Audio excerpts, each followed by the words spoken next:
13 ഹജ്ജ് കഴിഞ്ഞതിന് ശേഷം എനിക്ക് ബോധ്യപ്പെട്ടു എൻ്റെ 13 ഹജ്ജും അള്ളാഹുവിന്റെ പൊരുത്തത്തിലും തൃപ്തിയിലും കബൂലിയത്തിലും അതായിട്ടില്ല. അസ്സലാമു അലൈക്കും വറഹ്മത്തുള്ളാഹി വബറകാതുഹു. മഹാനായ അബൂ മുഹമ്മദുൽ മുർത്തയിശ് റളിയല്ലാഹു അൻഹു നൈസാബൂരിയിലെ വലിയ പണ്ഡിതനും സൂഫി വര്യനുമാണ്.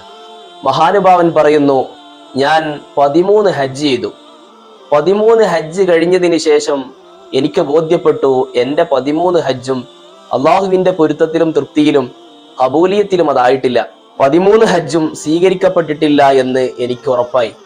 ഒരാൾ ചോദിച്ചു, എങ്ങനെയാണത് നിങ്ങൾ മനസ്സിലാക്കിയത്? അപ്പോൾ പറഞ്ഞു, 13 ഹജ്ജ് കഴിഞ്ഞതിന് ശേഷം ദിക്റിലായി ഞാൻ കഴിഞ്ഞുകൂടുമ്പോൾ എൻ്റെ പ്രായമുള്ള ഉമ്മ വെള്ളം ആവശ്യപ്പെട്ടുകൊണ്ട് എന്നെ വിളിച്ചപ്പോൾ ദിക്റിൽ കഴിയുന്ന എനിക്ക് വിഷമമായി. ഇബാദത്തുകളിലായി കഴിഞ്ഞുകൂടുന്ന എന്നെ ഉമ്മ വിളിച്ചതിൽ വിഷമം എനിക്ക് വന്നപ്പോൾ എനിക്ക് മനസ്സിലായി, 13 ഹജ്ജ് കഴിഞ്ഞിട്ടും എൻ്റെ ജീവിതത്തിൽ മാറ്റങ്ങൾ വന്നിട്ടില്ലല്ലോ, അതുകൊണ്ട് ആ ഹജ്ജുകളൊന്നും സ്വീകാര്യമല്ല എന്ന് ഞാൻ മനസ്സിലാക്കി. പ്രിയമുള്ളവരെ, ഇബാദത്തുകളും സൽക്കർമ്മങ്ങളും മറ്റു ദിക്റുകളിലും നാം ജീവിച്ചു കൊണ്ടിരിക്കുമ്പോൾ ഒരിക്കലും നമ്മൾ വിചാരിക്കരുത് നമ്മളാണ് നല്ലവരെന്ന്. ഒരുപാട് മാറ്റങ്ങൾ ഇനിയും വരേണ്ടതുണ്ട്.